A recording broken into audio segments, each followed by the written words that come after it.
Salut et bienvenue sur la chaîne. Alors aujourd'hui je devais sortir une vidéo sur le pop-up builder de Elementor Pro.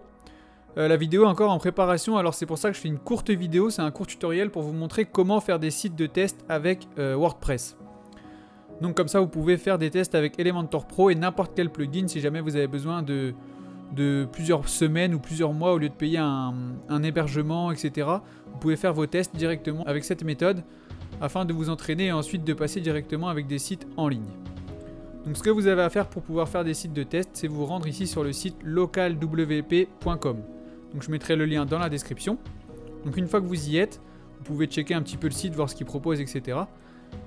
Ensuite vous faites download ici à ce niveau-là et vous choisissez votre plateforme. Donc il est disponible sur Mac et sur Windows. Donc moi ici je suis sur Mac mais je ne vais pas le télécharger vu que je l'ai déjà installé. Donc vous choisissez votre plateforme et ensuite vous faites télécharger. Donc c'est 100% gratuit, il n'y a pas d'abonnement ni rien, vous avez juste qu'à le télécharger et ce sera disponible à vie. Donc une fois qu'il est téléchargé, vous avez ici donc votre icône qui apparaît, local. Vous cliquez dessus et vous arrivez sur quelque chose comme ça. Donc ici à ce niveau là, pour créer un nouveau site, c'est très simple, vous appuyez sur le plus en bas à gauche. Il va vous demander le nom de votre site, donc là vous l'appelez comme vous voulez, il n'y a aucune importance. Dans les options avancées, vous laissez tel quel. Ensuite vous faites continuer. Ensuite il va vous demander de choisir votre environnement, donc vous laissez la première option cochée, vous faites une nouvelle fois continuer. Et là vous créez votre site WordPress. Vous pouvez donner des identifiants et un mot de passe. Donc là pareil, ça n'a aucune importance, vous pouvez mettre même une fausse adresse email, un faux mot de passe, etc. Donc là pour l'adresse je vais mettre test@gmail.com. Dans les options avancées, vous pouvez éventuellement choisir si c'est un WordPress multisite ou pas. Donc là moi je laisse non et je fais ajouter le site. Donc là il est en train de créer mon nouveau site WordPress en local.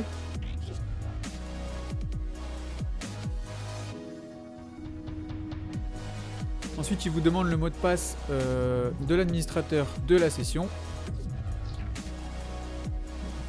Donc voilà, notre site est maintenant créé en local. Vous avez juste qu'à cliquer ici sur admin.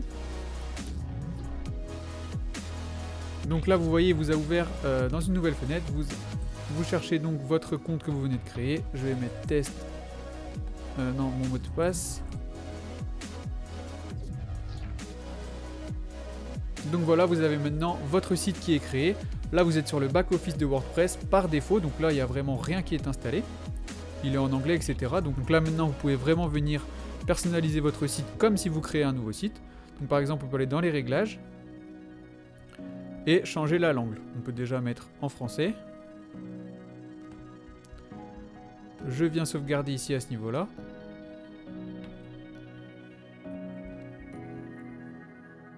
Et ensuite, vous pouvez venir ajouter vos différentes extensions, votre thème, etc. Donc là, ici, au niveau des extensions, il y a quelque chose qui est vraiment cool. C'est que vous pouvez ajouter Elementor Pro. Même si vous avez une licence personnelle disponible que sur un site, vous pouvez très bien l'ajouter sur autant de sites que vous voulez sur vos sites de test. Ça ne compte pas comme une licence active. Donc vous n'êtes pas obligé par exemple d'upgrader votre licence Elementor pour pouvoir faire des sites de test. Donc vous faites ici ajouter. Vous venez téléverser une extension.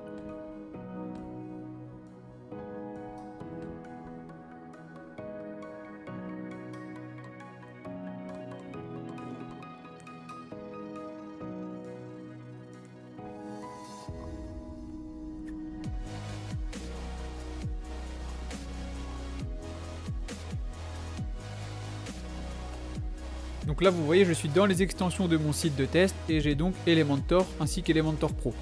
Donc pour Elementor Pro je me suis connecté et j'ai ajouté mon compte. Et donc j'ai donc une licence Elementor Pro qui ne comptera pas comme une licence active.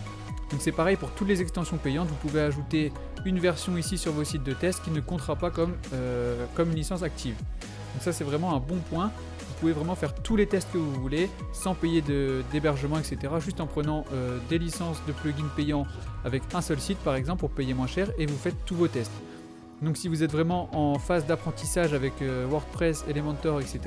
c'est vraiment un bon point pour économiser du temps et de l'argent. Vous faites tous vos tests, ça n'a aucune importance. Vous pouvez faire des sites qui sont vraiment ratés, faire vraiment toutes sortes de tests avant de passer sur quelque chose en live qui est en ligne et accessible par tous les utilisateurs sur internet. Donc voilà, c'était le petit tips du jour. Je vous dis à la semaine prochaine pour les vidéos sur le pop-up builder d'Elementor.